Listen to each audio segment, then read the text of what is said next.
Hey guys, today I'm going to be trying to persuade the class that Pluto should be considered a major planet again. As for someone who is technically less than average of height in America, I have a lot of sympathy for the little guys, those who haven't had to deal with this problem. Imagine looking up at others all the time and always being looked down upon. Obviously, this isn't the worst thing in the world, a lot worse could happen, but it does take a sort of toll. Now imagine that because you're shorter on average, people no longer treat you as an equal human being. That's absurd, right? Well, it's exactly what we've done to one of the farthest celestial bodies in our solar system, our beloved Pluto. The small icy rock was classified as a dwarf planet in August 2006, and the classification was placed on Pluto because the International Astronomical Union, IAU for short, concluded that it does not meet all three requirements that are vital to be considered a planet. Looking back on the endless memories I have gazing up towards the heavens, there's not one instance where I don't remember thinking about Pluto. It is actually the background on my computer at this exact moment. And I'll even prove it. Yeah. After taking a couple astronomy classes in high school and one astronomy course in college, I decided to consider the opinion that Pluto is a planet. The decision to demote Pluto to a dwarf planet status was made on the basis of three flawed criteria at the time of the decision. Pluto should be considered a planet based on its size, its astronomical neighborhood, and its orbital path. The IAU made numerous mistakes with their hasty decision of demoting Pluto. The three criteria that they use is that the orbital period must be orbiting the sun. It must have sufficient mass to gravitationally mold itself into a sphere, and it must have cleared out its orbital path it must have cleared out all the other debris along its orbital path. That one that I just said is actually the biggest one that the IAU messed up because it is a more primitive way of thinking of things. We used to think that a planet would clear out everything around its orbital path, but now that we've done more research, we realize that it's actually normal for planets very far away from their sun to not have cleared out the orbital path because it's just impossible since the period of the orbit is so long. Another reason is that the size of the planet has nothing to do with clearing out its orbital path. This is because Pluto could easily accomplish clearing out its path if it were, say, orbiting a star like a red dwarf that's a lot smaller than our sun. This is because it would have a shorter orbital period and therefore be able to gravitationally pull all the other debris or gravitationally push all the other debris out of its path. On the contrary, if a rock, say the size of Earth, were orbiting a star, say a type O star, which is about 15 to 90 times larger than our sun, then it wouldn't be able to clear out this orbital path because it'd be too far away. The orbital period would be too large.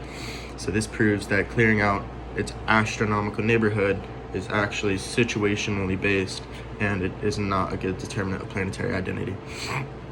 The second criteria is the mass and size of the planet. First, mass is how much matter is actually in a planet or in a confined space, and size is the physical width. I'd like to start out with this one saying that Pluto is not nearly as small as you have been led to believe your whole life. It is actually one of the largest celestial bodies in our solar system, actually ranking 17th largest out of the 180 bodies that are considered big enough to be a planet. But size is not the only thing to look at when determining planetary status, because we also must look at the mass of the object and conclude that it is massive enough to mold itself into a sphere. If it cannot do this, and it stays in an abnormal shape, then it can immediately be judged as a non-planet. But like I just said, there are over 180 objects massive enough to become a sphere. Some of the most famous objects is the moons of Jupiter and Saturn. The largest moon that orbits Saturn is ranked 9th largest in our solar system. What denies these moons planetary status, though, is the fact that they are satellites of a planet, not a star. Pluto, however, is the opposite. It does orbit a star. Now that we have determined this, let's look at some mistakes that people have made about Pluto, and let's look at a solution. The biggest mistake is the assumption that Pluto is a comet. Even Neil deGrasse Tyson, the famous astronomer, thinks that Pluto is a comet. This is false, and it's very sad to hear because it is proved wrong time and time again. First, a comet is on average 10 to 20 miles wide. Pluto, on the other hand, is 1,400 miles wide. Also, if you were to place Pluto, Neil deGrasse Tyson said if you were to place Pluto in, say, the place of Earth, we would see the famous tail that makes every comet a comet, the tail that with all the evaporating icy gas coming off of it.